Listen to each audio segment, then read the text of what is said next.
12 personnes ont été d'ores et déjà auditionnées les derniers jours à propos de leur relation avec le lieutenant-colonel Marouane, les circonstances et les modalités de fuite ou de désertion du lieutenant-colonel Marouane. Les services secrets algériens, ils cherchent à le localiser. Où est passé le lieutenant-colonel Marouane? Parce que ce monsieur est un coffre-fort.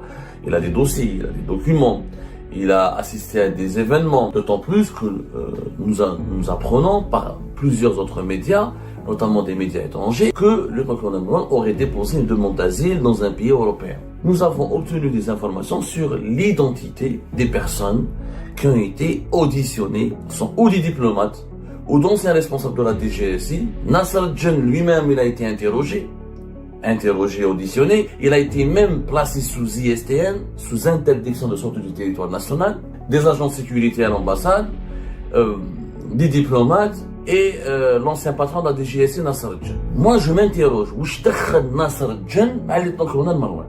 Ils ont demandé à Nasser Djen si c'était lui qui a demandé ou qui aurait dit au lieutenant-colonel Marouane de fuir et de prendre la fuite et de faire défection. Nous avons confirmé au cours de nos investigations que 12 personnes ont été d'ores et déjà auditionnées les derniers jours et interrogées à propos de leur relation avec le lieutenant-colonel Marouane et à propos s'ils détenaient des informations, et si ces personnes détenaient éventuellement des informations concernant les circonstances et les modalités de fuite ou de désertion du lieutenant-colonel Marouane et éventuellement aujourd'hui les services secrets algériens, ils cherchent à le localiser. Où est passé le lieutenant-colonel Marouane? C'est la question à laquelle les services secrets algériens s'attaquent légitimement, parce que ce monsieur est un coffre-fort. Il a des dossiers, il a des documents, il a assisté à des événements, il a connu des personnalités extrêmement importantes. C'est quelqu'un qui a, encore une fois, une connaissance très approfondie des secrets les plus enfuis du pouvoir algérien. Durant ces 5 dernières années, la coopération État-Algérie, par exemple, elle a couvert des domaines très sensibles, sécuritaires, militaires, économiques, sans parler de sa proximité, de ses liens avec la famille Tebboune et les hauts responsables de la présidence algérienne. Donc, il est tout à fait légitime que les services secrets algériens cherchent à le retrouver, à le récupérer et à le localiser. D'autant plus que nous apprenons par plusieurs autres médias, notamment des médias étrangers et français notamment, que le lieutenant-colonel Marouane aurait déposé une demande d'asile dans un pays européen. En Suisse, alors que d'autres sources disent qu'il est en France. Il est porté disparu et il est recherché, ce qui est tout à fait normal, encore une fois, par les services secrets algériens. Ceci dit, ce qui est anormal, c'est que l'enquête est menée de façon extrêmement bizarre. Pourquoi bizarre? Nous avons obtenu des informations sur l'identité des personnes qui ont été auditionnées et interrogées jusque-là pour tenter de retrouver le lieutenant-colonel Marouane. Et ces personnes sont ou des diplomates, ou d'anciens responsables de la DGSI, ou des petits officiers, ou des petits plantins, des petits agents, qui n'ont strictement aucune connaissance de ce dossier, ou qui n'ont pratiquement joué, qui ne peuvent pas jouer un rôle important dans l'affaire ou dans la désertion de cet officier des services secrets algériens. Non. Je rappelle qu'on parle d'un officier supérieur des services secrets algériens, d'un homme qui est expérimenté, qui a assumé et assuré et effectué des missions très sensibles. Donc c'est pas un con, il doit pas être un con. C'est quelqu'un qui connaît très très bien l'Europe, parce qu'il a été 5 ans en Italie. Donc s'il a organisé sa fuite, c'est qu'il a pris le temps nécessaire. Je rappelle les faits, c'est qu'il a fui, il a déserté au cours du mois de mai, selon nos investigations, durant la première quinzaine du mois de mai. Donc c'est qu'il a pris ses précautions, c'est qu'il s'est organisé, il a pris toute sa petite famille. Donc il a édifié un plan. Est-ce qu'il a eu des complices? Peut-être que oui, mais où sont ces complices?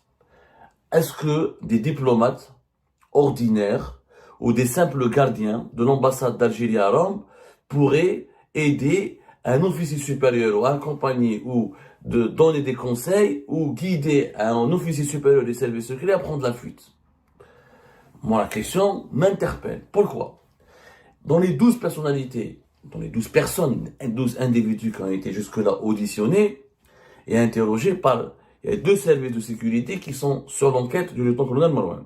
Il y a la DCSA, la Direction centrale de la sécurité de l'armée, et la DDSE, la Direction de la documentation de la sécurité extérieure, puisque c'est elle le service directement concerné par ce scandale. La fuite et la désertion et la défection d'un officier supérieur de la DDSE concerne d'abord la DDSE. La DCS en tant que sécurité militaire, elle est le seul service de sécurité habilité à enquêter sur des militaires. Il faut savoir que si les services secrets algériens relèvent de la présidence algérienne, leur statut demeure militaire. Ils ont toujours le statut de militaire. Donc ils sont soumis à la juridiction de la justice militaire, à la juridiction militaire, et le service le service de police judiciaire qui enquête sur eux, c'est la DCSA. Les personnes qui ont été auditionnées, nous avons donc, selon nos investigations, le consul général de Naples, sur lequel nous avons déjà parlé, Chouki Chemmam, un certain Nourdine Saadi, administrateur général à l'ambassade d'Algérie à Rome, un certain Benoua Smaïl, qui est commandant et qui était l'adjoint du lieutenant-colonel Marouane au bureau de sécurité et de liaison de l'ambassade d'Algérie à Rome. Nous avons un certain Khmissi Samir, qui était le secrétaire du lieutenant-colonel Marouane, un certain Aziz Semash, qui était un employé qui travaillait comme agent à l'ambassade d'Algérie à Rome, un certain Mehdi Baba Ammar, qui était lui aussi un agent qui travaillait pour l'ambassade d'Algérie à Rome, un homme d'affaires, un businessman, qui s'appelle Omar, et qui serait un collaborateur, un ami proche à Nasser Djen, l'ancien patron de la Direction générale de la sécurité intérieure. Nasser Djen lui-même, il a été interrogé, auditionné. Il a été même placé sous ISTN, sous interdiction de sortie du territoire national. Quelle est la relation entre Nasser Djen et le colonel Marouane? On n'a pas compris, mais on reviendra sur ce point-là. Un certain Chouki Kahlouch, qui est un officier des services secrets algériens qui travaillait, qui gérait un bureau situé à Bebloued. Mustafa Nadir, un agent qui travaille comme agent de sécurité à l'ambassade d'Algérie à Rome, et un certain Tabbakh Msaoud, qui est aussi un agent de sécurité qui travaille pour l'État algérien à l'ambassade d'Algérie à Rome, et un colonel à la retraite qui s'appelle Akak Ahmed. Voilà toutes les personnes qui ont été auditionnées pour le moment dans l'enquête sur le lieutenant-colonel Marouane. Des agents de sécurité à l'ambassade, des diplomates et l'ancien patron de la DGSI, Nasser Djen. Moi, je m'interroge, où je دخل Nasser Djen à le lieutenant-colonel Marouane. Selon mes investigations, selon nos sources, ils ont demandé à Nasser Djen si c'était lui qui a demandé ou qui aurait dit au lieutenant-colonel Marouane de fuir et de prendre la fuite et de faire défection. Non mais le Nasser Djen n'avait pas de contact, ne pouvait pas avoir de contact ou de liaison directe avec le lieutenant-colonel Marouane. Puisque Nasser Djen dirigeait la DGSI, la Direction Générale de la Sécurité Intérieure. Et le lieutenant-colonel Marouane depuis 2020 travaille pour la DDSE.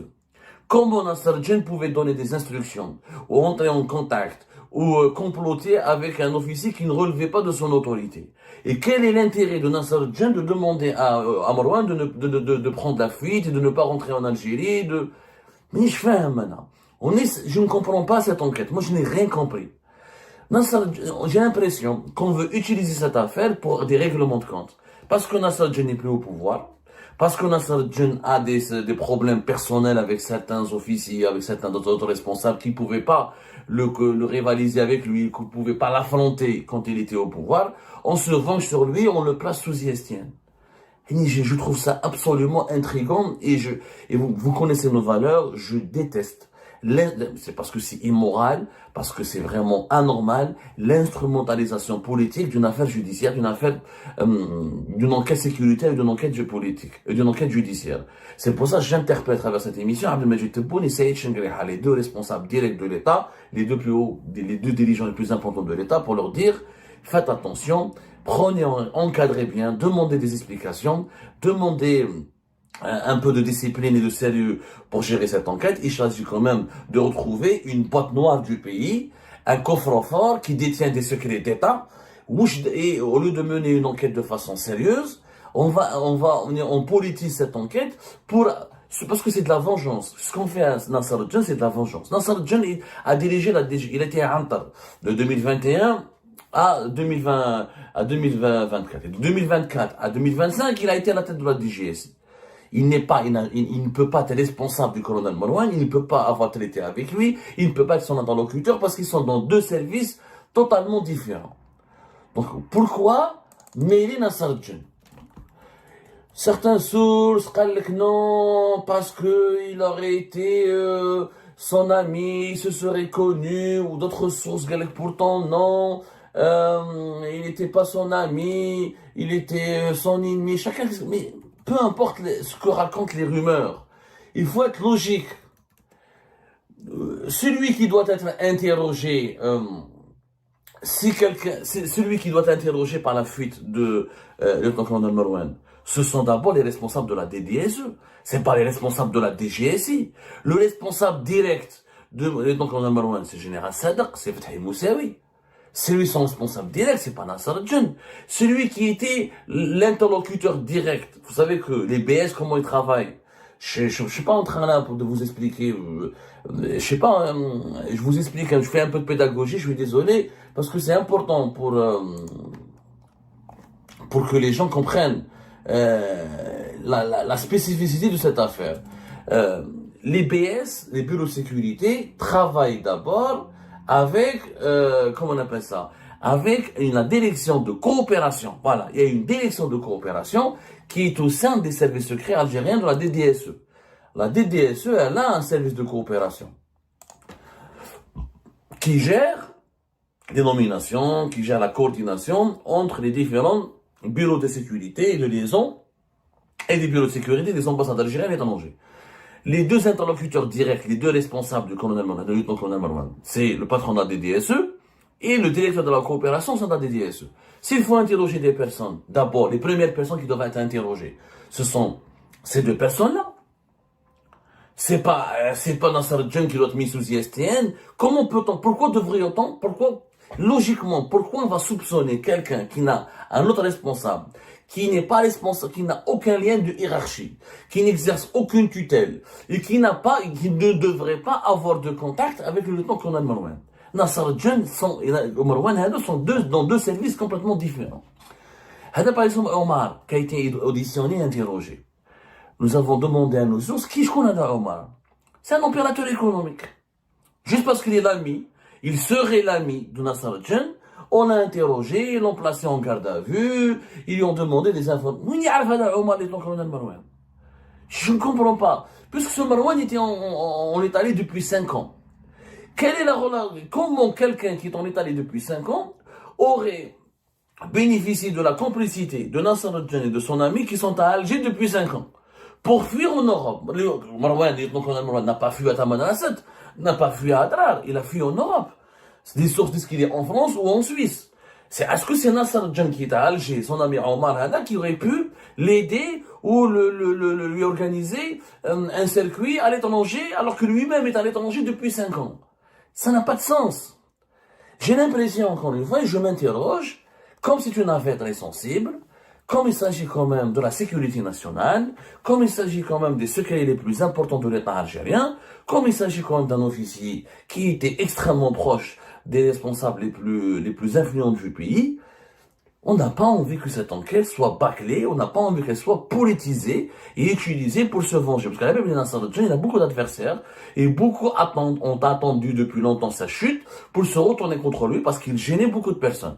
Et moi, je trouve ça lâche. S'attaquer à un responsable quand il tombe, alors quand il est au poste, tout le monde a peur de lui, je trouve ça lâche.